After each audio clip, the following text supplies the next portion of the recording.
CPM రాష్ట్ర కార్యాలయానికి deputy CM Bhatti Vikramarka వెళ్లారు. పార్లమెంట్ ఎన్నికల్లో మద్దతు ఇవ్వాలని సిపిఎం నేతల్ని కోరారు భట్టి. నిన్న కేరళలో సిపిఎంకు వ్యతిరేకంగా సీఎం రేవంత్ రెడ్డి మాట్లాడిన తర్వాత ఇవాళ భట్టి విక్రమార్క సిపిఎం కార్యాలయానికి రావడంపై ఆసక్తికర చర్చ జరుగుతోంది. కేరళలో రేవంత్ చేసిన వ్యాఖ్యలపై సిపిఎం శ్రేణులు మండిపడుతున్నాయి.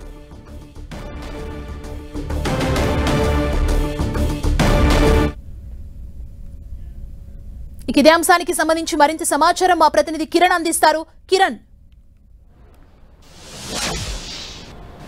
సుమా, పార్లమెంట్ ఎన్నికల్లో మెజార్టీ స్థానాల్లో గెలుపొందేందుకు అధికార కాంగ్రెస్ పార్టీ పావులు కలుపుతుంది. ఇండియా కూటమిలో భాగస్వాములైన తో పాటు సిపిఐతో కూడా మద్దతు కూడగట్టే ప్రయత్నం చేసి అందులో భాగంగా కొద్దిసేపటి క్రితం డిప్యూటీ సీఎం భట్టి విక్రమార్క అటు సిపిఎం రాష్ట్ర కార్యాలయానికి వచ్చి తమ్మినేని వీరభద్రంతో పాటు కొంతమంది ముఖ్య నాయకులతో సమావేశమయ్యారు. ఇక గత అసెంబ్లీ ఎన్నికల్లో కూడా ఇటు కాంగ్రెస్ పార్టీ సిపిఎం పార్టీకి అడిగిన సీట్లు ఇవ్వకపోవడంతో కూడా ఒంటరిగా పోటీ చేశారు. సుమారుగా 19 స్థానాల్లో కూడా సిపిఎం పార్టీ తమ అభ్యర్థులు ఒంటరిగా బలి నిలబెట్టి మెజార్టీ స్థానాల్లో కూడా కొంత కాంగ్రెస్ పార్టీ అభ్యర్థులు కూడా కొంత పోటీ ఇచ్చిన పరిస్థితి కనిపిస్తుంది. తాజాగా ఈసారి పార్లమెంట్ ఎన్నికల్లో కూడా తెలంగాణలో మెజార్టీ స్థానాల్లో గెలుపొందేందుకు కాంగ్రెస్ పార్టీ కొంత ప్రయత్నాలు చేస్తున్న నేపథ్యంలో ముఖ్యంగా ఖమ్మంతో పాటు నల్గొండ, భువనగిరి, వరంగల్తో పాటు కొన్ని మెజార్టీకి, ఎందుకంటే సిపిఎం పార్టీ కొంత బలంగా ఉన్న ఏరియాల్లో కూడా ఖచ్చితంగా పార్లమెంట్ ఎన్నికల్లో ఆ పార్టీ అభ్యర్థులు గెలుపొందాలంటే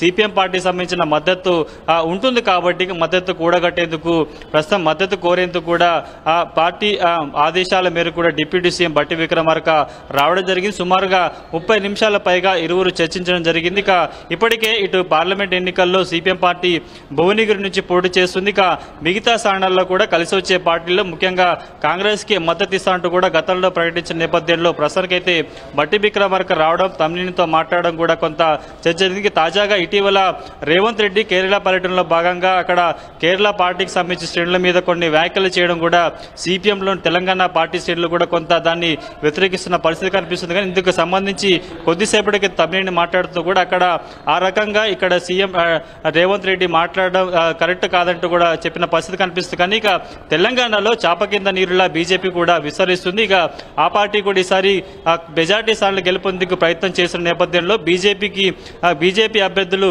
గెలుపొంది ఉండకుండా ప్రయత్నం చేసేందుకు ఖచ్చితంగా తాము కాంగ్రెస్ పార్టీకి సపోర్ట్ చేస్తామంటూ కూడా చెప్పిన పరిస్థితి కనిపిస్తుంది. కాబట్టి చూడాల్సి ఉంటుంది. గత అసెంబ్లీ ఎన్నికల్లో కాంగ్రెస్ పార్టీ లెఫ్ట్ పార్టీలో ముఖ్యంగా కాంగ్రెస్ పార్టీ కొంత హ్యాండ్ ఇచ్చిన నేపథ్యంలో పార్లమెంట్ ఎన్నికల్లో తిరిగి మరొకసారి ఆ కాంగ్రెస్ పార్టీ కూడా సిపిఎం పార్టీ మద్దతు కోరడం కూడా కొంత చర్చనీయాంశంగా మారిన పరిస్థితి కనిపిస్తుంది. ఇక వ్యూహాత్మకంగానే ఈసారి సిపిఎం పార్టీ కేవలం ఆ పార్టీకి బలం ఉన్న భువనగిరి పార్లమెంటు నియోజకవర్గంలో మాత్రమే అభ్యర్థి నిలబెట్టి మిగతా చోట్ల కూడా కాంగ్రెస్ పార్టీతో పాటు మిగతా కొన్ని పార్టీలకి మద్దతు ఇస్తారంటూ చెప్పిన నేపథ్యంలో ప్రస్తుతానికైతే కాంగ్రెస్ పార్టీకి మద్దతు ఇచ్చేందుకే సిపిఎం పార్టీ కొంత సుముఖంగా ఉన్నట్టుగా మనం చెప్పుకోవాల్సి ఉంటుంది. ఇక ఇరువురి మధ్య కూడా సుమారుగా 30 నిమిషాల మధ్య కూడా చర్చ జరిగిన తెలుస్తుంది. ఇక బట్టి రాయబారాన్ని సిపిఎం తమ్మినేని వీరభద్రం కూడా జాతీయ పార్టీ నాయకులతో మాట్లాడిన తర్వాత కూడా ఇక్కడ మద్దతు అంశం కావచ్చు, ఇక కాంగ్రెస్ పార్టీకి సహాయ సహకారాలకు సంబంధించి కూడా కొంత అందించే ప్రయత్నం అయితే కనిపిస్తుంది. ఎందుకంటే పార్లమెంట్ ఎన్నికల్లో కూడా ఖచ్చితంగా తాము ఇండియా కూటమిలో ఉన్నాం కాబట్టి తమకు ఖచ్చితంగా ఒక సిపిఐ కూడా ఒక పార్లమెంట్ స్థానం అడిగి భంగపడింది. ఇప్పటికే ఇంకా ఖమ్మం స్థానంతో పాటు మరికొన్ని స్థానాలు పెండింగ్ ఉన్న నేపథ్యంలో ప్రస్తుతానికైతే ఇక సిపిఐ పార్టీ పార్లమెంట్ ఎన్నికల్లో పోటీ విషయం మీద కొంత వెనుకడుగు వేసినట్టుగా మనం చెప్పుకోవాల్సి ఉంటుంది. ఇక తాజాగా సిపిఎం పార్టీ కూడా ఇటు కాంగ్రెస్ పార్టీకి మద్దతు ఇచ్చేందుకే సుముఖంగా ఉన్నట్టుగా మనం చెప్పుకోవాల్సి ఉంటుంది. సుమా, థ్యాంక్ యూ కిరణ్.